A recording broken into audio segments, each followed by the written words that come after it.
मैं उत्तर प्रदेश के एक छोटे से कस्बे में पली बढ़ी। मैं यह नहीं बताऊंगी कि मैंने किस कॉलेज में दाखिला लिया था, लेकिन वह भी एक छोटा सा विश्वविद्यालय था जो मेरे घर से लगभग 15 मिनट की दूरी पर था। मैंने 2021 में फ्रेशर के तौर पर कॉलेज ज्वाइन किया और उस समय कोरोना अभी भी कॉलेज लाइफ पर गहरा असर डाल रहा था। इसका सबसे बड़ा असर हॉस्टल पर हुआ। ज्यादातर छात्राएं हॉस्टल में नहीं रहती थीं और पास में ही किराए पर मकान लेकर रह रही थीं। मैं गरीब थी और यह सुविधा नहीं ले सकती थी, इसलिए मुझे हॉस्टल में ही रहना पड़ा और वीकेंड पर घर लौट जाती थी क्योंकि मेरा घर नजदीक में था।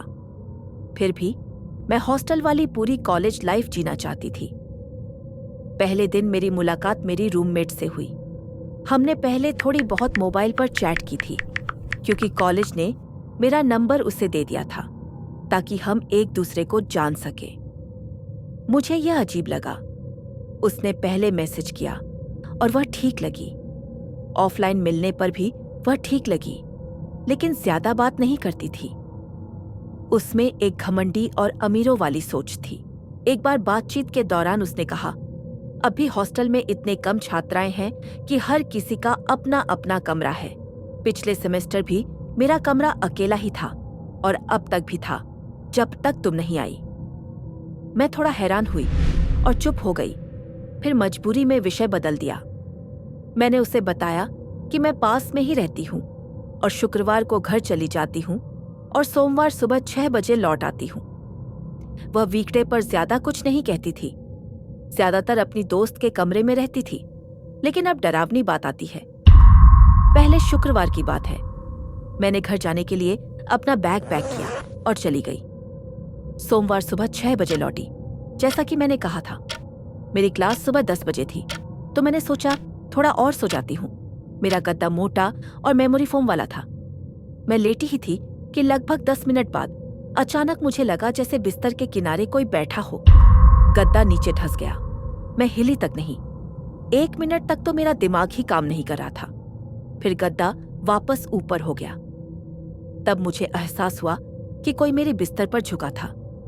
मैंने पलटकर देखा तो मेरी रूममेट दीवार की तरफ मुंह करके लेटी हुई थी, जैसे कि सो रही हो। मैंने फिर से सोने की कोशिश की। अगले वीकेंड भी मैं घर गई और उसी वक्त लौटी। फिर बिस्तर पर लेटी ही थी कि गद्दे पर बैठने का एहसास हुआ, लेकिन इस बार सिर्फ किनारा नहीं, पूरा एक साइड दब गया, जैसे कोई मेरे साथ बैठा हो। मैं जड़ हो गई। फिर मैंने सुना कि कोई नीचे उतरा। मेरा बेड काफी ऊंचा था। उस पर चढ़ने के लिए मुझे स्टूल का इस्तेमाल करना पड़ता था और मैंने साफ सुना कि कोई ऊपर से कूदा। मैं सहम गई। धीरे से देखा तो वह फिर से अपनी साइड सोई हुई थी। मुझे लगा शायद मैं बहुत थकी हुई हूं और वहम हो रहा है, लेकिन मैं हिल सकती थी, यानी यह स्लीप पैरालिसिस नहीं था। और कोई अंदर भी नहीं आ सकता था क्योंकि चाबी सिर्फ हमारे पास थी। अगले सोमवार मैं डरते डरते कमरे में दाखिल हुई। वह बिस्तर पर थी और मेरा बिस्तर देख रही थी। मैं बिस्तर पर लेटी और सोने की कोशिश करने लगी। मुश्किल से 5 मिनट हुए होंगे कि फिर से बिस्तर धंसा।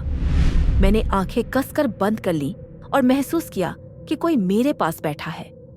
फिर अचानक एक हाथ मेरी गर्दन पर आ गया। मेरा दिल जैसे बंद हो गया। उसने दबाया नहीं, लेकिन बस गर्दन पकड़ कर रखा। कुछ देर बाद वह बिस्तर से उतरी और मैं डर से जड़ हो गई। मैंने थोड़ी देर बाद हिम्मत करके पीछे देखा। वह फिर से दीवार की तरफ मुंह करके सो रही थी। मैं तुरंत उठ गई, कमरे से बाहर निकली और माँ को फोन किया। क्लास ही नहीं गई।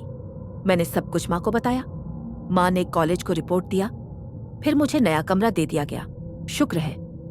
कॉलेज ने पूछा कि क्या पुलिस तक मामला ले जाए, लेकिन मैंने मना कर दिया। कोई सबूत नहीं था। मैंने बस यही कहा कि उसे अब कभी कोई रूममेट मत दो। नए कमरे में शिफ्ट होते ही मुझे कुछ बातें याद आईं। उसने बताया था कि उसकी पिछली रूममेट भी ज्यादा दिन नहीं रही थी, पर क्यों, यह उसने नहीं बताया। एक बार मैंने देखा था कि उसके लॉक वाले दराज में लगभग 10 दवाइयों की बोतलें रखी थीं। उसने कहा कि वह स्किन प्रॉब्लम के लिए है। मुझे शक हुआ शायद कोई और बीमारी हो। कुछ दिनों बाद मुझे याद आया कि मेरी एक किताब और एक फाइल पुराने कमरे में छूट गई है। मुझे कोई फर्क नहीं पड़ा, लेकिन उसने खुद मैसेज करके कहा कि आकर ले लो। मैंने कहा मुझे क्लास की तैयारी करनी है, लेकिन फिर मैंने सोचा कोई शक न हो, इसलिए लेने चली गई। मेरी पुरानी चाबी अब भी काम कर रही थी। मैं अंदर गई, राहत की सांस ली कि वह वहां नहीं है। सामान उठाया और बाहर निकलने लगी। तभी दरवाजे पर वह खड़ी थी। मैंने उसे अंदर आते नहीं सुना। मैं मुस्कुराई और सामान्य दिखने की कोशिश की। वह कुछ नहीं बोली। मैं उसके पास से निकलने लगी। तभी उसने पूछा, तुम्हारा नया कमरा कहाँ है? मैंने कहा, पहली मंजिल पर। फिर उसने पूछा, किस तरफ है? सीढ़ियों के पास, ऑफिस के पास, किस हॉल में है?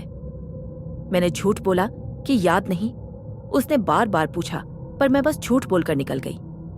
फिर मैंने उसे कभी नहीं देखा। कई बार सोचा था कि उसकी दोस्त को बता दूं, लेकिन डर लगा। आज भी सोचती हूं, मैं सपना देख रही थी, मतिभ्रम था, मुझे नहीं लगता। लेकिन चाबी तो सिर्फ हमारे पास थी। शायद वह नींद में चलती थी, या शायद सच में कुछ खतरनाक करने की सोच रही थी। मेरी माँ कहती हैं कि वह यह परख रही थी कि मैं कब तक जागती नहीं, और शायद किसी दिन सच में वह मेरा गला दबा देती। अब सब बीत गया। मैं बस यही दुआ करती हूँ कि उसे कभी और रूममेट ना मिला हो। इस वीडियो को लाइक और शेयर कर दो, और ऐसी डरावनी कहानियां सुनने के लिए मेरे इस चैनल को सब्सक्राइब भी कर दो। मिलते हैं आपको अगली वीडियो में। बाय।